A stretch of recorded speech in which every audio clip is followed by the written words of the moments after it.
Good morning. Edge for advance സ്റ്റഡീസിൻ്റെ പുതിയ ക്ലാസ്സിലേക്ക് എല്ലാവർക്കും സ്വാഗതം. നമ്മളിന്ന് ഡിസ്കസ് ചെയ്യുന്നത് BRL 101 ഓവർവ്യൂ ഓഫ് റീറ്റെയിലിംഗ് എന്ന കോഴ്സിനെ കുറിച്ചാണ്.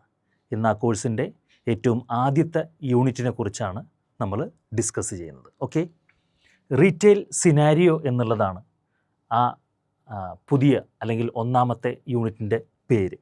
ആ സിനാരിയോ എന്ന് പറഞ്ഞാൽ എന്താണ്?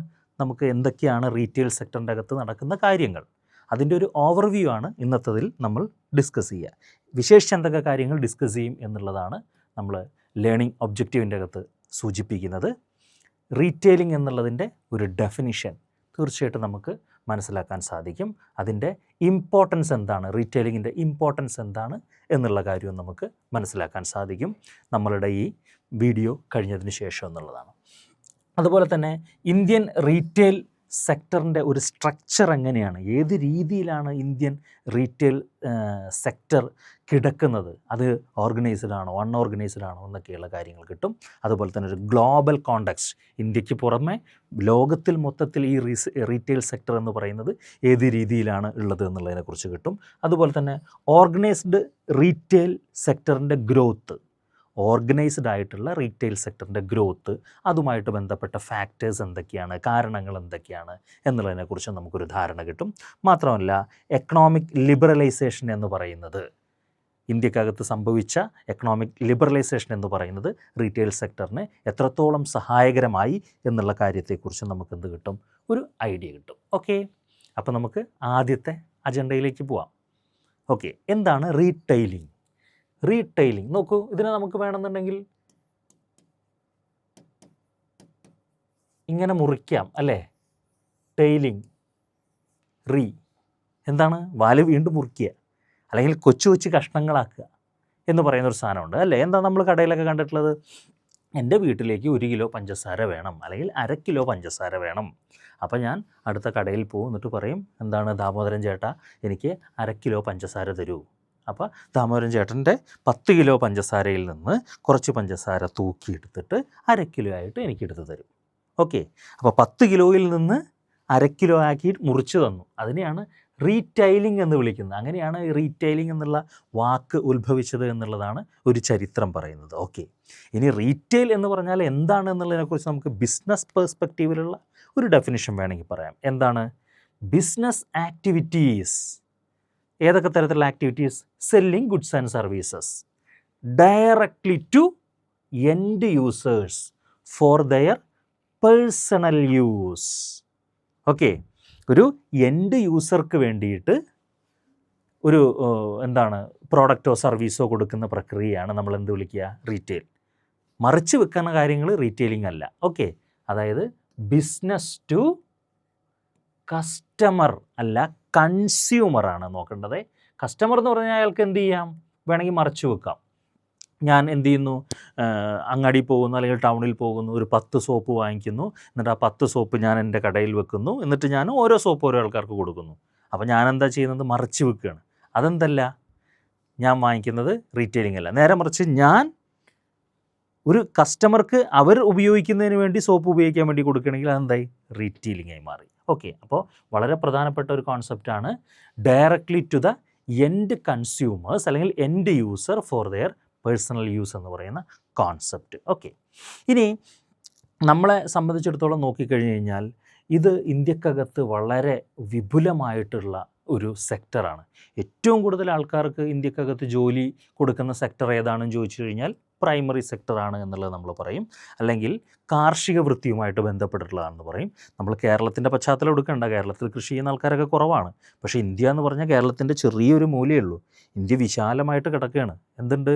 അങ്ങ് കശ്മീരുണ്ട്, തെക്ക് എന്തുണ്ട്, നമ്മളുടെ സദേൺ പാർട്ടിലുള്ള കുറേ തരത്തിലുള്ള നമ്മളതിനെ 7 സിസ്റ്റേഴ്സ് എന്നൊക്കെ വിളിക്കുക.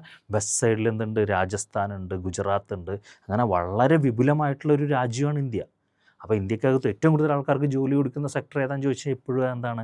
കാർഷിക വൃത്തി തന്നെയാണ്. പക്ഷേ കാർഷിക വൃത്തിക്ക് ശേഷം ഏറ്റവും കൂടുതൽ ആൾക്കാർ ജോലി എടുക്കുന്നത് ചെറുകിട കച്ചവടങ്ങൾ ചെയ്തിട്ടാണ് എന്നുള്ളതാണ് പറയുന്നത്. ആ ചെറുകിട കച്ചവടങ്ങളെയാണ് നമ്മൾ എന്ത് വിളിക്കുക? റീറ്റെയിലിംഗ് എന്ന് വിളിക്കുക. ഓക്കെ, മാത്രമല്ല second largest employer in the world എന്നുള്ളതാണ്. എന്താണ് ഏറ്റവും കൂടുതൽ ആൾക്കാർ നമ്മുടെ രാജ്യത്താണുള്ളത് അല്ലേ? സ്വാഭാവികമായിട്ടും അതിൽ തന്നെ ഏറ്റവും സെക്കൻഡായിട്ടുള്ള, അതായത് കൃഷി കഴിഞ്ഞ് കഴിഞ്ഞാൽ ചെയ്യുന്ന ഏറ്റവും കൂടുതൽ ആൾക്കാർക്ക് ജോലി കൊടുക്കുന്ന ഒരു മേഖലയാണ് ഈ പറയുന്നത്. മാത്രമല്ല നമ്മളുടെ GDP ഉണ്ടല്ലോ, എന്താണ് GDP എന്ന് പറഞ്ഞാൽ ഗ്രോസ് ഡൊമസ്റ്റിക് പ്രോഡക്റ്റ്. ഇന്ത്യയിൽ മൊത്തം ഉണ്ടാക്കുന്ന, ഒരു വർഷത്തിൻ്റെ അകത്ത് മൊത്തം ഉണ്ടാക്കുന്ന ഗുഡ്സ് ആൻഡ് സർവീസസിൻ്റെയും എന്താണ് വാല്യൂ നോക്കിക്കഴിഞ്ഞാൽ ഉണ്ടാകുന്നത്, ആ വാല്യൂ നോക്കിക്കഴിഞ്ഞാൽ ഉണ്ടാകുന്നതിൻ്റെ 10% ആരാണ് ഉണ്ടാക്കുന്നത്? റീറ്റെയിൽ സെക്ടറാണ് ഉണ്ടാക്കുന്നത്. മാത്രമല്ല റീറ്റെയിൽ സെക്ടർ എന്ന് പറയുന്നത് നിലവിൽ $0.8 ട്രില്യൺ ആണ്. അതായത് $1 ട്രില്യൺ എന്ന് പറയുന്ന വലിയൊരു സംഖ്യയാണ് റീറ്റെയിൽ സെക്ടറിൽ നിലവിലുള്ളത്. പക്ഷേ താമസിയാതെ തന്നെ നമ്മളൊരു 4-5 വർഷം കൂടി കഴിഞ്ഞ് കഴിഞ്ഞാൽ ഏകദേശം അതിൻ്റെ ഇരട്ടി $1.5 ട്രില്യൺ ആയിട്ട് അതിൻ്റെ സാധ്യത, അല്ലെങ്കിൽ ഈ റീറ്റെയിൽ സെക്ടറിൻ്റെ അകത്തുള്ള സാധ്യത, കോൺട്രിബ്യൂഷൻസ് വളരാൻ ചാൻസ് ഉണ്ട് എന്നുള്ളതാണ് പറയുന്നത്. Okay, right. എന്താണ് ഈ പറയുന്നത് പോലെ റീറ്റെയിലിംഗ് എന്ന് പറയുന്നത്, അല്ലെങ്കിൽ റീറ്റെയിൽ സെക്ടർ എന്ന് പറയുന്നത്, അല്ലെങ്കിൽ റീറ്റെയിൽ ബിസിനസ് എന്ന് പറയുന്നത് ഇമ്പോർട്ടൻ്റ് ആകുന്നത്? ഇമ്പോർട്ടൻ്റ് ആകാനുള്ള ഏറ്റവും പ്രധാനപ്പെട്ട കാര്യം എന്താണ്? മാർക്കറ്റ് കണക്ടർ എന്നുള്ളതാണ്. ഇപ്പം ഞാൻ വീട്ടിലിരിക്കുന്നു, ഞാൻ എൻ്റെ ജോലി ചെയ്യുന്നു, ഞാൻ കൃഷിപ്പണിയാണ് ചെയ്യണമെന്ന് വിചാരിക്കുക. എന്തു വേണം? കൃഷിപ്പണി ചെയ്തിട്ട് നമ്മളെ ഒരു സിനിമയിൽ ചോദിക്കുന്നത് പോലെ കുറച്ച് കാര്യങ്ങളല്ലേ നമുക്ക് കൃഷി ചെയ്തുണ്ടാക്കാൻ പറ്റൂ, ബാക്കിയും കുറേ കാര്യങ്ങളില്ലേ. ഇതൊക്കെ കിട്ടണമെങ്കിൽ എന്ത് ചെയ്യും? ഇതൊക്കെ കിട്ടണമെന്നുണ്ടെങ്കിൽ നമുക്ക് ഏറ്റവും അടുത്ത് ഒരു കടയിൽ പോയിട്ട് സാധനം വാങ്ങിക്കാൻ പറ്റണം. ആ സ്ഥലത്തേക്ക്, ഞാൻ ജീവിക്കുന്ന സ്ഥലത്തേക്ക് എന്ത് വരണം? അതിനോട് ചുറ്റുപറ്റിയിട്ട് ഒരു 1-2 കിലോമീറ്ററിൻ്റെ അകത്ത് എന്ത് വേണം? ഈ പറയുന്ന സോപ്പാണെന്നുണ്ടെങ്കിലും ചീപ്പാണെന്നുണ്ടെങ്കിലും കണ്ണാടിയാണെന്നുണ്ടെങ്കിലും ഒക്കെ വേണം. ഇനി മീനാണെന്നുണ്ടെങ്കിലും അരിയാണെങ്കിലും ഒക്കെ എനിക്ക് 1-2 കിലോമീറ്ററിൻ്റെ അകത്ത് നിന്ന് ശേഖരിക്കാൻ സാധിക്കണം. അങ്ങനെ 1-2 മീറ്ററിൻ്റെ അകത്ത് ഇത് ഉണ്ടാക്കുന്ന ആരും ഉണ്ടാവില്ല. ഉണ്ടാക്കുന്ന ആളെവിടെയായിരിക്കും? രാജ്യത്തിൻ്റെ ഓരോ മുക്കിലും മൂലയിലും ഉണ്ടാവും. അത് കുറച്ച് പേരെ ആൾക്കാരെ ഉണ്ടാവുള്ളൂ. ഇപ്പം എനിക്ക് കുറച്ച് പഞ്ചസാര വേണം, പഞ്ചസാര ഉണ്ടാക്കുന്ന കമ്പനി ഇവിടെ ഇല്ല. പക്ഷേ എനിക്ക് എൻ്റെ വീടിൻ്റെ അകത്ത് നിന്ന് 1 കിലോമീറ്ററിൻ്റെ അകത്ത് പോയി കഴിഞ്ഞ് കഴിഞ്ഞാൽ, 1 കിലോമീറ്റർ ഉള്ളിൽ പോയി കഴിഞ്ഞാൽ എനിക്ക് പഞ്ചസാര വാങ്ങിക്കാനുള്ള സ്ഥലം കിട്ടും. അപ്പോൾ ആ ഉണ്ടാക്കുന്ന സ്ഥലത്ത് നിന്ന് ഇത് വിൽക്കുന്ന സ്ഥലത്തേക്ക് എങ്ങനെ കൊണ്ടുവന്നു? അത് പ്രൊഡ്യൂസറെയും കൺസ്യൂമറെയും എന്നെയും കണക്ട് ചെയ്യാൻ വേണ്ടിയിട്ടുള്ളൊരു സംവിധാനം. അതാണ് മാർക്കറ്റ് കണക്ടർ എന്ന് പറയുന്നത്. Bridging the gap between product and, അല്ലെങ്കിൽ പ്രൊഡ്യൂസർ ആൻഡ് കസ്റ്റമേഴ്സ്, അല്ലെങ്കിൽ product and customers. Okay, right. വേറൊന്ന് എക്കണോമിക് സിഗ്നിഫിക്കൻസ്. നമ്മൾ നേരത്തെ പറഞ്ഞു, എന്താണ്? Largest private sector entity in the കൺട്രിയാണ്. അതായത് ഏറ്റവും കൂടുതൽ ആൾക്കാർ ഗവൺമെൻറ് സെക്ടർ അല്ലാതെ നോക്കിക്കഴിഞ്ഞ് കഴിഞ്ഞാൽ, കൃഷി അല്ലാതെ നോക്കിക്കഴിഞ്ഞ് കഴിഞ്ഞാൽ എക്കണോമിക് ഗ്രോത്ത് ഉണ്ടാക്കുന്നത് ഈ പറയുന്ന റീറ്റെയിൽ സെക്ടറിൽ ചെയ്യുന്ന കുറേ പ്രവർത്തനങ്ങളിലൂടെയാണ്. ഓക്കെ, വേറൊന്ന് എംപ്ലോയ്മെൻറ്റ് ജനറേഷൻ എന്നുള്ളതാണ്. അതും നമ്മൾ നേരത്തെ ഡിസ്കസ് ചെയ്യേണ്ടായി. അഗ്രികൾച്ചർ കഴിഞ്ഞ് കഴിഞ്ഞാൽ ഏറ്റവും കൂടുതൽ ആൾക്കാർക്ക് ഉപജീവന മാർഗം കണ്ടെത്തുന്നത് എന്താണ്? ചെറിയ കടകൾ. നമ്മൾ കിരാന സ്റ്റോർ എന്നൊക്കെയാണ് ഹിന്ദിയിൽ അതിന് പറയുക. കിരാന ഷോപ്പ്, കിരാന. നമ്മളെവിടെയാണെന്നുണ്ടെങ്കിൽ പലചരക്ക് കട എന്ന് പറയും നമ്മൾ മലയാളത്തിൽ. ഓക്കെ, ഇപ്പോഴാണ് മോളുകളും മാർട്ടുകളും ഒക്കെ വന്നത്. അതിൽ കുറേ സാധനങ്ങളുണ്ടാവും. മറ്റേതെന്താണ്? ചെറിയ സ്ഥലങ്ങളാവും, ഒരു ഷട്ടറിൻ്റെ അകത്തുള്ള കടകളാവും. ഇന്ത്യയിൽ തന്നെ ഒരു പഠനമുണ്ട്, അതിൽ പറയുന്നത് 90% റീറ്റെയിൽ സെക്ടർ കടകൾ എന്ന് പറഞ്ഞു കഴിഞ്ഞ് കഴിഞ്ഞാൽ 600 സ്ക്വയർ മീറ്ററിന് താഴെയാണ് അവരുടെ ഒരു വലിപ്പമുള്ളത് എന്നുള്ളതാണ്. 500-600 സ്ക്വയർ ഫീറ്റേ ഉള്ളൂ അവരുടെ വലിപ്പം. അതായത് 1-2 ഷട്ടർ, അതിനകത്തായിരിക്കും ഈ പറയുന്ന കച്ചവടങ്ങൾ നടത്തുന്നത്. വേറൊരു ഇമ്പോർട്ടൻസോ നമ്മൾ നേരത്തെ സൂചിപ്പിക്കേണ്ടായി, GDPയുടെ 10% കോൺട്രിബ്യൂട്ട് ചെയ്യുന്ന ആരാണ്? ഇന്ത്യൻ GDPയുടെ 10% കോൺട്രിബ്യൂട്ട് ചെയ്യുന്നത് ഈ പറയുന്ന റീറ്റെയിൽ സെക്ടർ എന്നുള്ള ബിസിനസ് കാര്യങ്ങളാണ്. ഇനിയോ മാർക്കറ്റ് ഗ്രോത്ത്. വലിയൊരു ഗ്രോത്തിന് ചാൻസ് ഉണ്ട്. മാർക്കറ്റിന് ഗ്രോത്തിന് ചാൻസ് ഉണ്ട്. എന്താ കാരണം?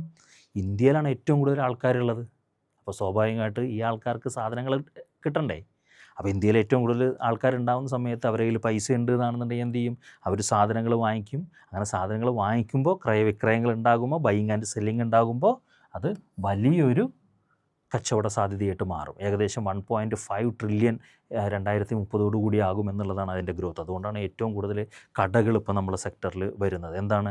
സൂപ്പർ മാർക്കറ്റുകളാണെങ്കിലും മറ്റ് മാർക്കറ്റുകളാണെന്നുണ്ടെങ്കിലും ഒക്കെ നമ്മളെ നാട്ടിലുണ്ടാകുന്നത്. വേറെ നോക്കൂ, ഇത് ഇൻഫ്രാസ്ട്രക്ചർ ഡെവലപ്മെൻറ്റ് ഉണ്ടാക്കുക എന്നുള്ളതാണ്. 2 രീതിയിലുള്ള ഇൻഫ്രാസ്ട്രക്ചർ ഡെവലപ്മെൻറ്റ് ഉണ്ടാക്കും. ഒന്നെന്താണ്? നമ്മളൊക്കെ ഉപയോഗിക്കുന്നൊരു സാധനം ഉണ്ടല്ലോ, GPay നമ്മൾ പറയും, ശരിക്കും UPI എന്നാണ് അതിന് പറയേണ്ടത്. യൂണിഫൈഡ് പേയ്മെൻറ്റ് ഇൻ്റർഫേസ് എന്നുള്ളതാണ്. ഒരു 5-10 കൊല്ലം മുമ്പ് ഇതുണ്ടായിരുന്നോ? ഇല്ല. നമ്മൾ പൈസ കൊണ്ട് അടക്കണമായിരുന്നു. അപ്പോൾ ആ ഒരു എന്താണ് ഇൻഫ്രാസ്ട്രക്ചർ ഫെസിലിറ്റി വരാനുള്ള കാരണം എന്താണ്? ഇത്തരത്തിലുള്ള കൊടുക്കൽ വാങ്ങലുകൾ കോൺടാക്ട്ലെസ് ആക്കുന്നതിൻ്റെ ഭാഗമായിട്ടാണ്. വേൾഡിൽ തന്നെ ഇങ്ങനെ പേയ്മെൻറ്റ് സിസ്റ്റം നടത്തുന്ന ഒരേ ഒരു കൺട്രിയും ആദ്യത്തെ കൺട്രിയും നമ്മളാണ്. നമ്മളുടെ സിസ്റ്റം വേറെയും കുറേ ആൾക്കാർ എന്ത് ചെയ്യുന്നുണ്ട്, കൊണ്ടുപോയിട്ട് അവരുടെ രാജ്യത്തും ഇൻട്രൊഡ്യൂസ് ചെയ്യാൻ നോക്കുന്നുണ്ട്. എപ്രകാരമാണോ ക്രെഡിറ്റ് കാർഡ്, ഡെബിറ്റ് കാർഡൊക്കെ നമ്മളെ രാജ്യത്തേക്ക് വന്നത്, അതൊന്നും നമ്മൾ ഉണ്ടാക്കിയതല്ലല്ലോ, അതൊക്കെ ഡെവലപ്ഡ് നാഷൻസ് ഉണ്ടാക്കിയ സംവിധാനമായിരുന്നു. അവരിൽ നിന്ന് നമ്മളെന്താണ്, അത് നമ്മളെ രാജ്യത്തും ഇൻട്രൊഡ്യൂസ് ചെയ്യുക ചെയ്തു. ഇതുപോലെ നമ്മൾ ഡെവലപ്പ് ചെയ്തൊരു സാധനമാണ് എന്ത്, UPI എന്ന് പറയുന്നത്. ഇപ്പോൾ അവരെന്ത് ചെയ്യുന്നു, അത് കൊണ്ടുപോയിട്ട് അവിടെ പ്രാക്ടീസ് ചെയ്യാൻ ശ്രമിക്കുന്നു എന്നുള്ളതാണ്. ഓക്കെ, അടുത്ത ഒരു സംവിധാനം, ഏതൊക്കെ കാര്യങ്ങൾ ചെയ്താലാണ് അത് റീറ്റെയിലിംഗ് ആവുക, അതായത് ഏതൊക്കെ ഫങ്ഷൻസ് ചെയ്താലാണ് റീറ്റെയിലിംഗ് ആവുക. ഇപ്പം മാനുഫാക്ചർ ചെയ്ത് കഴിഞ്ഞാൽ അത് റീറ്റെയിലിംഗ് ആവുമോ? ഞാൻ കൃഷി ചെയ്ത് കഴിഞ്ഞാൽ അത് റീറ്റെയിലിംഗ് ആവുമോ? ഞാൻ ഖനി കുഴിച്ച് കഴിഞ്ഞാൽ അത് റീറ്റെയിലിംഗ് ആവുമോ? ഞാൻ ക്രൂഡ് ഓയിൽ എടുക്കാൻ വേണ്ടി ശ്രമിച്ചു കഴിഞ്ഞാൽ അത് റീറ്റെയിലിംഗ് ആവുമോ? ഞാൻ ആകാശത്തേക്ക് റോക്കറ്റ് വിടുന്ന സംവിധാനം ഉണ്ടാക്കി കഴിഞ്ഞാൽ അത് റീറ്റെയിലിംഗ് ആവുമോ? ഓക്കെ, അപ്പോൾ ഏതാണ് റീറ്റെയിലിംഗ് ആവുക, അല്ലെങ്കിൽ ഫങ്ഷൻസ് ഓഫ് റീറ്റെയിലിംഗ് എന്ന് പറയുന്നത് എന്തൊക്കെയാണ്, ഏതൊക്കെ കാര്യങ്ങളാണ് റീറ്റെയിലിങ്ങിൻ്റെ അകത്തുള്ളത് എന്നുള്ളതാണ് നമ്മൾ സൂചിപ്പിക്കുന്നത് അല്ലെങ്കിൽ ഡിസ്കസ് ചെയ്യുന്നത്. ഒന്ന് ബൈയിങ് ആൻഡ് അസംബ്ലിങ് എന്ന് പറയുന്ന സാധനം വാങ്ങിക്കുന്നു, എന്നിട്ട് മറിച്ച് വെക്കുന്നു. നമ്മൾ ആർക്ക്, എൻഡ് യൂസർക്ക് വെക്കുന്നു. ബൈയിങ്, മറിച്ച് അസംബിൾ ചെയ്ത് ചിലപ്പോൾ എന്ത് ചെയ്യും, നമ്മളതിൻ്റെ കൂടെ എന്തെങ്കിലും സാധനങ്ങൾ കൂടി അഡീഷണൽ ആക്കിയിട്ടാകും വെക്കുക. എങ്ങനെ, നമ്മളിപ്പോൾ ക്രിസ്മസ് ഒക്കെ അല്ലേ വരാൻ പോകുന്നത്, അപ്പോൾ കുറേ ആൾക്കാർ എന്ത് ചെയ്യും, ക്രിസ്മസ് പറയുന്ന ട്രീ ഉണ്ടാക്കാൻ വേണ്ടിയിട്ട്, അല്ലെങ്കിൽ ക്രിസ്മസിൻ്റെ സ്റ്റാർ ഉണ്ടാക്കാൻ വേണ്ടിയിട്ട് കുറേ സാധനങ്ങൾ, എക്യുപ്മെൻസുകളൊക്കെ വാങ്ങിക്കും. എന്നിട്ട് അതെല്ലാം കൂടി കൂട്ടി യോജിപ്പിച്ച് എന്താക്കും, സ്റ്റാർ ആക്കിയിട്ട് ഫൈനൽ കസ്റ്റമേഴ്സിന് കൊടുക്കും. ഓരോരുത്തർക്ക് 100 രൂപ 200 രൂപ എന്നുള്ള രീതി കൊടുക്കും. Buying and assembly. വേറൊന്നാണ് സ്റ്റോറേജ് ഫെസിലിറ്റി എന്ന് പറയുന്നത്. റീറ്റെയിലിങ്ങിൻ്റെ പ്രധാനപ്പെട്ടൊരു ഫംഗ്ഷനാണ്. ഇപ്പോൾ എൻ്റെ അടുത്തുള്ള കച്ചവടക്കാരൻ, ഇപ്പോൾ അബ്ദുറഹ്മാൻ കുട്ടിക്കട കച്ചവടം ആണെന്നുണ്ടെങ്കിൽ അദ്ദേഹം കുറേ സാധനങ്ങൾ എന്ത് ചെയ്യുന്നുണ്ട്, കൊണ്ടുവന്ന് വെക്കുന്നുണ്ട്. കുറച്ച് പഞ്ചസാര കൊണ്ടുവന്ന് വെക്കുന്നുണ്ട്, കുറച്ച് അരി കൊണ്ടുവന്ന് വെക്കുന്നുണ്ട്. അരി തന്നെ പല ടൈപ്പ് കൊണ്ടുവന്ന് വെക്കുന്നുണ്ട്. കുറുവ കൊണ്ടുവന്ന് വെക്കുന്നുണ്ട്, ജയ കൊണ്ടുവന്ന് വെക്കുന്നുണ്ട്, സുരേഖ കൊണ്ടുവന്ന് വെക്കുന്നുണ്ട്. കുറച്ച് എന്ത് ചെയ്യുന്നുണ്ട്, മന്തി ഉണ്ടാക്കാനുള്ള റൈസും കൊണ്ടുവന്ന് വെക്കുന്നുണ്ട്. ഇതൊക്കെ ഇങ്ങനെ സ്റ്റോറേജ് ചെയ്ത് വെക്കുന്നുണ്ട് അല്ലേ. ഞാൻ പോയി അവിടെ ചോദിക്കുന്ന സമയത്ത് അയാൾക്കറിയാം ഏകദേശം ഇന്ന ആൾക്കാർ വരും, എൻ്റെ അടുത്ത് നിന്ന് സാധനം വാങ്ങിക്കും, അങ്ങനെയുള്ളൊരു കാൽക്കുലേഷൻ പുള്ളിയുടെ അടുത്തുണ്ട്. അപ്പോൾ അത് മീറ്റ് ചെയ്യാൻ വേണ്ടി സ്റ്റോർ ചെയ്ത് വെച്ചിരിക്കുക. അങ്ങനെ സ്റ്റോർ ചെയ്തുകൊണ്ടുള്ള ഗുണം എന്താണ്, ഡിമാൻഡ് ഉണ്ടാകുമ്പോൾ ഫട്ടാഫട്ടായിട്ട് അയാൾക്ക് എന്ത് ചെയ്യാം, സാധനങ്ങൾ ആൾക്കാർക്ക് കൊടുക്കാം. അങ്ങനെ സ്റ്റോറേജ് ഫെസിലിറ്റി എന്ന് പറയുന്നത് റീറ്റെയിലിങ്ങിൻ്റെ പ്രധാനപ്പെട്ട ഒരു പോയിൻ്റാണ്. മറ്റൊന്ന് ഡിസ്പ്ലേസ് ആൻഡ് സർവീസസ്. ഇപ്പോൾ നമ്മളൊരു പ്രോഡക്റ്റ് അല്ലെങ്കിൽ സർവീസ് ഒക്കെ ഉണ്ടാകുന്നു. എനിക്ക് നല്ലൊരു ഉദാഹരണമായി, ഞാൻ കഴിഞ്ഞ ദിവസം ബസ്സിലിങ്ങനെ വരുമ്പോഴേ വലിയൊരു ഒരു റൗണ്ട് ഷേപ്പിലുള്ള ഒരു സംഭവം കേട്ടോ. എന്നിട്ട് അതിൽ വലുതാക്കിയിട്ട് എഴുതിയിരിക്കുകയാണ് എന്ത്, പേൻ. എന്നിട്ടൊരു ചോദിച്ചിരുന്നു, കണ്ടാൽ തന്നെ അറിയാം നിങ്ങളെ തലയിൽ പേനുണ്ടോ, അതിനുള്ള പരിഹാരം ഞങ്ങളുടെ കയ്യിലുണ്ട്. എന്തോ ഒരു കുപ്പി മരുന്ന് അല്ലെങ്കിൽ എണ്ണ പോലത്തെ എന്തോ ഒരു സാധനമാണ്. അപ്പോൾ അത് കാണിക്കുന്നത് എന്താണ്, ഇങ്ങനത്തെ സാധനങ്ങൾ ഇവിടെ ഉണ്ട് എന്നുള്ളതാണ്.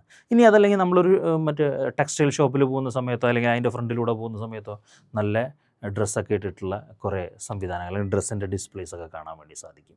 ഓക്കെ, ഇനി അതല്ല നമ്മളൊരു മൊബൈൽ ഷോപ്പിൻ്റെ പുറത്തു കൂടെ പോകുകയാണെന്നുണ്ടെങ്കിലോ, ഒരു TV ഷോപ്പിൻ്റെ പുറത്തു കൂടെ പോകുകയാണെന്നുണ്ടെങ്കിലോ നിറയെ TV ഇങ്ങനെ വെച്ചിട്ടുണ്ടാവും അല്ലേ. അപ്പോൾ അത് കാണുമ്പോൾ തന്നെ നമ്മൾ അട്രാക്റ്റ് ചെയ്യപ്പെടാനുള്ള സാധ്യതയുണ്ട്. ഓക്കെ, അതുപോലെ തന്നെ display and services showcase product attractively to gather the feedback or getting the customer എന്ന് പറയുന്നത് വളരെ ഇമ്പോർട്ടൻ്റ് ആയിട്ടുള്ള ഒരു ഫംഗ്ഷനാണ് റീറ്റെയിലിങ്ങിൻ്റെ.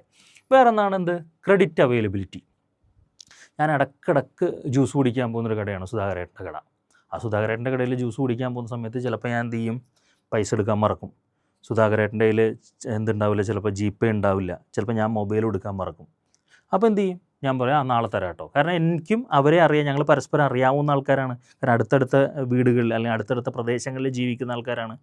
അപ്പോൾ അങ്ങനെയുള്ളത് കൊണ്ട് തന്നെ എന്ത് ചെയ്യും, പുള്ളിക്കാരൻ ഈ പറയുന്ന ജ്യൂസ് ഉണ്ടാക്കാനുള്ള സാധനങ്ങളൊക്കെ പൈസ കൊടുത്ത് കൊണ്ടുവന്നായിരിക്കും ഉണ്ടാവുക. പക്ഷേ അയാൾ എനിക്കത് തരുമ്പോൾ കടമായിട്ട് ചിലപ്പോൾ തരും. നമ്മുടെ നാട്ടിലൊക്കെ പണ്ടുണ്ടായിരുന്നു പുസ്തകം എന്ന് പറഞ്ഞുകൊണ്ടൊരു സാധനം. ക്രെഡിറ്റിനാണ് ആൾക്കാർ വാങ്ങിക്കുന്നത്. മാസാവസാനമോ അല്ലെങ്കിൽ 2 ആഴ്ച കൂടുമ്പോഴൊക്കെയാണ് എന്ത് ചെയ്യുക, അതിനെ സെറ്റിൽ ചെയ്യുക. ഓക്കെ, അപ്പോൾ ക്രെഡിറ്റ് അവൈലബിലിറ്റി നാട്ടിൽ ഏറ്റവും കൂടുതൽ ഉണ്ടാക്കുന്നത് ഇത്തരത്തിലുള്ള കച്ചവടക്കാരാണ് എന്ന് പറയാം. വേറൊന്ന് ഡിമാൻഡ് ഫോർകാസ്റ്റിംഗ്. ഞാൻ നേരത്തെ പറഞ്ഞില്ലേ, പലചരക്ക് കടക്കകത്ത് വിവിധ തരത്തിലുള്ള അരി കൊണ്ടുവന്നിട്ടുണ്ട്, കുറച്ച് എന്തുണ്ട്, മന്തി റൈസും കൊണ്ടുവന്നിട്ടുണ്ട്. അപ്പോൾ പുള്ളിക്കറിയാം സാധാ അരിയുടെ അത്രയും മന്തി റൈസ് കൊണ്ടുവന്നിട്ടുണ്ടാവില്ല. കാരണം എന്താ, എല്ലാ ദിവസവും സാധാരണ അരിയിലാണ് കഴിക്കുക. മറ്റേത് ആഴ്ചയിലൊന്നോ അല്ലെങ്കിൽ 2 ആഴ്ച കൂടുമ്പോഴൊക്കെയാണ് മന്തി ഉണ്ടാക്കി കഴിക്കുക. അപ്പോൾ അതിന് വേണ്ടിയിട്ടുള്ള ഒരു എന്താണ് വിൽപ്പന ഉണ്ടാവുള്ളൂ. അപ്പോൾ അതിൻ്റെ അരി കുറച്ച് കുറവായിരിക്കും, എന്നാൽ ബാക്കിയുള്ള അരി എന്തായിരിക്കും കുറച്ച് കൂടുതൽ കൊണ്ടുവന്നുണ്ടാവും. എന്തിൻ്റെ അടിസ്ഥാനത്തിലാണ്? ഭാവിയിൽ ഡിമാൻഡ് ഇങ്ങനെ വരും, ഡിമാൻഡ് ഊഹിച്ച് അല്ലെങ്കിൽ ഡിമാൻഡ് ഫോർകാസ്റ്റ് ചെയ്ത്, ഡിമാൻഡ് മുൻകൂട്ടി കണ്ടിട്ട്. അതും റീറ്റെയിലിങ്ങിൻ്റെ വളരെ ഇമ്പോർട്ടൻ്റ് ആയിട്ടുള്ള ഒരു പ്രധാനപ്പെട്ട സാധനമാണ്. വേറെ ഒന്നുണ്ട്, സീസണലായിട്ടുള്ള സാധനം ഉണ്ടാവും. സീസണലായിട്ടുള്ള സാധനം എന്ന് പറഞ്ഞാൽ മഴക്കാലമായി കഴിഞ്ഞാൽ നമ്മൾ കുറേ കടകളിൽ എന്തുണ്ടാവും, കുട വെച്ചിട്ടുണ്ടാവും. ഇനി അതല്ല, നമ്മൾ പോകുന്നത് വേറെ ഏതെങ്കിലും ടൈപ്പ് സീസണിലാണെന്ന് വിചാരിക്കുക. ഇപ്പോൾ എന്താണ്, നമ്മളെ ഈ നാട്ടിൽ കുറവാണ് മഞ്ഞ് സീസൺ. ഇപ്പോൾ യൂറോപ്പിലൊക്കെയാണെന്നുണ്ടെങ്കിൽ നമ്മളിവിടുത്തെ പോലെ തണുപ്പല്ല, നല്ല മഞ്ഞാണ് അവിടെ. അപ്പോൾ ആ സീസണുമായിട്ട് ബന്ധപ്പെട്ട് അവർ കൊണ്ടുവന്ന് വെക്കുന്ന കുറേ കടകളുണ്ടാവും. നമ്മുടെ നാട്ടിൽ തന്നെ നോക്കിക്കഴിഞ്ഞാൽ നമുക്കറിയാൻ പറ്റും, എന്ത് ഓണത്തിനോടനുബന്ധിച്ച് ഓണത്തിൻ്റെ അത്തം തുടങ്ങിക്കഴിഞ്ഞാൽ പിന്നെ ഒരുമാതിരിപ്പെട്ട കടകളിലൊക്കെ എന്തുണ്ടാവും, പൂക്കൾ എന്ത് ചെയ്യാൻ വിൽക്കാൻ വേണ്ടി വെച്ചിട്ടുണ്ടാവും. അങ്ങനത്തെ സംവിധാനങ്ങളുണ്ട്. ഓക്കെ, അപ്പോൾ അത്തരത്തിലുള്ള ഡിമാൻഡ് ഫോർകാസ്റ്റിംഗ് വളരെ ഇമ്പോർട്ടൻ്റ് ആയിട്ടുള്ളൊരു സാധനമാണ്. ആഫ്റ്റർ സെയിൽ സർവീസസ്, അതും ഈ പറയുന്ന റീറ്റെയിൽ മേഖലക്കകത്ത് ചെയ്യുന്നൊരു സാധനമാണ്. ഒരു സാധനം പ്രൊഡക്റ്റോ സർവീസോ കൊടുത്തതിന് ശേഷം അതിനുണ്ടാകുന്ന തകരാറുകൾ പരിഹരിക്കുന്നതുമായി ബന്ധപ്പെട്ട്, അതിനെ സർവീസ് ചെയ്യുന്നതുമായി ബന്ധപ്പെട്ട്, അതിനെ മെയിൻറ്റെയിൻ ചെയ്യുന്നതുമായിട്ട് ബന്ധപ്പെട്ട് എന്ത് വേണം, നമുക്കത് വാങ്ങിച്ച സ്ഥലത്തേക്ക് പോകാൻ പറ്റുമോ? ഞാനൊരു കാറ് വാങ്ങിച്ചു, മഹീന്ദ്രയുടെ കാറാണ്. ഇനിയിപ്പോൾ മഹീന്ദ്രയുടെ കാറ് കുറച്ച് നാൾ ഓടിച്ചതിന് ശേഷം അതിന് ഓയിൽ ചേഞ്ച് ചെയ്യാൻ വേണ്ടിയിട്ട് ഞാൻ മഹീന്ദ്രയുടെ കമ്പനിയിലേക്ക് പോകാൻ പറ്റുമോ? ഇല്ല. അപ്പോൾ അതുമായിട്ട് ബന്ധപ്പെട്ടിട്ടുള്ള സാധനങ്ങൾ എവിടെ ഉണ്ടാവണം? നിയർ ബൈ ആയിട്ടുണ്ടാകണം. അതാണ് ആഫ്റ്റർ സെയിൽ സർവീസ് റീറ്റെയിൽ സെക്ടറിൻ്റെ അകത്ത് വളരെ ഇമ്പോർട്ടൻ്റ് ആണ് എന്ന് പറയുന്നത്. മറ്റൊന്ന് നോക്കൂ, bridge the gap between customer and the manufacture. Already നമ്മൾ ഡിസ്കസ് ചെയ്തിട്ടുള്ളൊരു പോയിൻ്റ് ആയിരുന്നു. ഓക്കെ, വേറൊന്ന് ബ്രാൻഡ് പ്രൊമോഷൻ. പുതിയ ബ്രാൻഡുകൾ വരുന്ന സമയത്ത് അതിനെ പ്രൊമോട്ട് ചെയ്യാൻ, ഉദാഹരണത്തിന് ഇപ്പോൾ ഞാൻ എന്ത് ചെയ്തു, ഒരു സൂട്ട് കേസ് വാങ്ങിക്കാൻ പോയി. അങ്ങനെ സൂട്ട് കേസ് വാങ്ങിക്കാൻ പോയ സമയത്ത് എൻ്റെ കയ്യിൽ എനിക്ക് ഒരു VIP സൂട്ട് കേസ് വാങ്ങിക്കണം എന്നുള്ളതായിരുന്നു എൻ്റെ ധാരണ. പക്ഷെ അവിടെ പോയ സമയത്താണ് പറയുന്നത്, VIP ഇപ്പോൾ 3 കൊല്ലം വാറൻറ്റി തരുന്നുള്ളൂ, പക്ഷേ 5 കൊല്ലം വാറൻറ്റി തരുന്ന ഒരു പ്രോഡക്റ്റ് നമ്മളതിലുണ്ട്, അത് വാങ്ങിച്ചോ. മാത്രമല്ല അത് എങ്ങനെ നാശമായി കഴിഞ്ഞാൽ അവർ മാറ്റും എന്നൊക്കെ പറഞ്ഞുകൊണ്ട് എൻ്റെ അടുത്തേക്ക് ഒരു പുതിയ ബ്രാൻഡിനെ പരിചയപ്പെടുത്തും. ഇതൊക്കെ നമ്മളുടെ പരിചയത്തിലുണ്ടാകുന്നൊരു സാധനമാണ്. ചിലപ്പോൾ പുട്ടുപൊടി വാങ്ങിക്കാൻ പോകുമ്പോഴാവും പറയുക, ഇതിനേക്കാളും നല്ലൊരു പുട്ടുപൊടി വില കുറഞ്ഞിട്ട് നമുക്കിപ്പോൾ പുതിയതുണ്ട് കേട്ടോ. അങ്ങനെ പരിചയപ്പെടുത്തും അല്ലേ നമ്മളെ ഈ റീറ്റെയിൽ ഷോപ്പുകാർ. ഇപ്പോൾ ബ്രാൻഡ് പ്രൊമോഷൻ എന്ന് പറയുന്നതും റീറ്റെയിലിൻ്റെ പ്രധാനപ്പെട്ട ഫംഗ്ഷനിലൊന്നാണ്. വേറൊന്ന് ഷെയർ ഫീഡ്ബാക്ക്. ഇപ്പോൾ ഒരു പ്രോഡക്റ്റോ സർവീസോ നേരിട്ട് കസ്റ്റമേഴ്സിന് കൊടുക്കുന്ന ആൾക്കാരാണ് ഈ റീറ്റെയിലേഴ്സ് എന്ന് പറയുന്നത്. അപ്പോൾ അവർക്കറിയാൻ പറ്റും ഒരു കസ്റ്റമർക്ക് ആ പ്രോഡക്റ്റ് ഇഷ്ടപ്പെട്ടോ ഇല്ലേ എന്നുള്ളത്. ഇഷ്ടപ്പെട്ടില്ല എന്നുണ്ടെങ്കിൽ ആദ്യം പരാതി പറയുക റീറ്റെയിലറുടെ അടുത്താണ്. അപ്പോൾ കൃത്യമായിട്ട് എന്താണ് കൺസ്യൂമേഴ്സിൻ്റെ പൾസ് അറിയുന്നത് ആർക്കാണ്? റീറ്റെയിലേഴ്സിനാണ്. അല്ലാതെ ഹോൾസെയിലേഴ്സിനോ മാനുഫാക്ചർക്കോ ഒന്നും അറിയില്ല. പലരും നമ്മളെന്ത് ചെയ്യില്ല, ഫീഡ്ബാക്ക് എഴുതാൻ പോവുകയില്ല. നമുക്ക് ഗൂഗിളിലൊക്കെ ഫീഡ്ബാക്കൊക്കെ എഴുതാമെന്നുണ്ടെങ്കിലും അല്ലെങ്കിൽ ഫീഡ്ബാക്കിൻ്റെ സിസ്റ്റംസ് ചെയ്യാമെന്നൊക്കെ ഉണ്ടെങ്കിലും നമ്മളെന്ത് ചെയ്യില്ല, അതിനൊന്നും ചിലപ്പോൾ മെനക്കെടില്ല. അല്ലെങ്കിൽ ചിലപ്പോൾ അത് കൃത്യമായിട്ട് നമ്മൾ ഫോളോ ചെയ്യില്ല. നേരെ മറിച്ച് നമ്മളെ തൊട്ടടുത്ത് നമ്മൾ ഈ ഫൈനൽ പ്രോഡക്റ്റ് വാങ്ങിക്കുന്ന ആളുടെ അടുത്ത് പറയും, കഴിഞ്ഞ പ്രാവശ്യം കൊണ്ടുപോയ അരി അത് വളരെ മോശമായിരുന്നു കേട്ടോ, ഇനി ജമ്മത്ത് അങ്ങനത്തെ അരി കൊണ്ടുവരരുത്. അപ്പോൾ അവർക്ക് മനസ്സിലാവും, അവരുടെ ഹോൾസെയിലേഴ്സിൻ്റെ അടുത്തോ മാനുഫാക്ചറുടെ അടുത്തോ റിപ്പോർട്ട് ചെയ്യും, നിങ്ങളുടെ അരി മോശമാണെന്നാണ് കസ്റ്റമേഴ്സ് പറയുന്നത്. അപ്പോൾ ഈ പറയുന്ന കാര്യങ്ങളൊക്കെ തന്നെ എന്താണ്, ഇമ്പോർട്ടൻറ്റ് ഫങ്ഷൻസ് ഓഫ് റീറ്റെയിലറാണ്, ഒരു റീറ്റെയിലർ ചെയ്യുന്ന കാര്യങ്ങളാണ് എന്നുള്ളതാണ്. ഓക്കെ, നമുക്ക് അടുത്ത സ്ലൈഡിലേക്ക് പോവാം. എന്തൊക്കെയാണ് എമർജിങ് ട്രെൻഡ്സ് ഇൻ റീറ്റെയിലിംഗ് എന്നുള്ളതാണ്. ട്രെൻഡ്സ് എന്ന് പറഞ്ഞിട്ട് തന്നെ ഒരു റീറ്റെയിൽ ഷോപ്പുണ്ട് അല്ലേ, എന്തിൻ്റെ, ഡ്രസ്സുമായിട്ട് ബന്ധപ്പെട്ട് റിലയൻസിൻ്റെ. Okay, right. അപ്പോൾ എന്തൊക്കെയാണ് എമർജിങ് ട്രെൻഡ്സ് എന്നുള്ളതാണ്. അതിനെ തന്നെ നമുക്ക് 2 രീതിയിൽ നമ്മളതിനെ ബൈഫർക്കേറ്റ് ചെയ്തിട്ടുണ്ട്.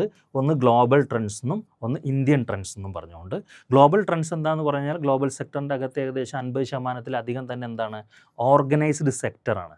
നമ്മളിവിടുത്തെ പോലെ കിരാന സ്റ്റോഴ്സ് ഉണ്ടാവില്ല. അവിടെ എന്താണ്, വാൾമാർട്ട് ആണെങ്കിലും ആമസോൺ ആണെന്നുണ്ടെങ്കിലും ടെസ്കോ ആണെന്നുണ്ടെങ്കിലും ഒക്കെ പോലെയുള്ള വലിയ റീറ്റെയിൽ ചെയിൻ ഭീമന്മാരായിരിക്കും ഉണ്ടാവുക. നമ്മുടെ നാട്ടിലാണെങ്കിൽ ജിയോ മാർട്ട്, അതുപോലെ തന്നെ നമ്മൾ വേറെ ഏതാ കണ്ടിട്ടുള്ളത്, കല്യാണിൻ്റെ സ്റ്റോറുകളുണ്ട്, KFC ഉണ്ട് നമ്മുടെ നാട്ടിൽ, അങ്ങനെ കുറേ സാധനങ്ങളുണ്ട് അല്ലേ. ഓക്കെ, ഇതുപോലെ തന്നെ ഗ്ലോബൽ ട്രെൻഡുകളുണ്ട്. വേൾഡിൻ്റെ അകത്ത് ഏറ്റവും പോപ്പുലർ ആയിട്ടുള്ളത് എന്താണ്, വാൾമാർട്ട് എന്ന് പറയുന്നതാണ്. ഏറ്റവും വലിയ റീറ്റെയിൽ ഭീമൻ എന്ന് പറയാവുന്നത് തന്നെ വാൾമാർട്ടിനെയാണ്. അതല്ലാതെ എന്തുണ്ട്, യെസ്, ആമസോൺ ഉണ്ട്. ആമസോൺ നമുക്ക് എല്ലാവർക്കും അറിയാം. ഏകദേശം ലോകത്തുള്ള 50% സെക്ടർ എന്താണ്, ഓർഗനൈസ്ഡ് സെക്ടർ, 50% റീറ്റെയിൽ സെക്ടറാണെന്നാണ് പറയുന്നത്. മറ്റൊന്ന് ഏഷ്യയുടെ കാര്യം എടുത്തു കഴിഞ്ഞാൽ ഏഷ്യയിലെ 35%-ഓളം ഓർഗനൈസ്ഡ് സെക്ടറാണ്. എന്താണ് ഈ organised and unorganised? Organised sector എന്ന് പറഞ്ഞു കഴിഞ്ഞാൽ ഈ കച്ചവടം നടത്താൻ ഒരു ഓർഗനൈസ്ഡ് ആയിട്ടുള്ള മാനേജ്മെൻറ്റ് അവർക്കുണ്ടാവും. എങ്ങനെ? ഇപ്പോൾ എൻ്റെ അടുത്ത് ഞാൻ നേരത്തെ പറഞ്ഞു സുധാകരേട്ടൻ്റെ ജ്യൂസ് കടയുണ്ട്. അവിടെ എങ്ങനെയാണ് സുധാകരേട്ടൻ വരുന്നു, കാര്യങ്ങളൊക്കെ നടന്നു പോകുന്നു.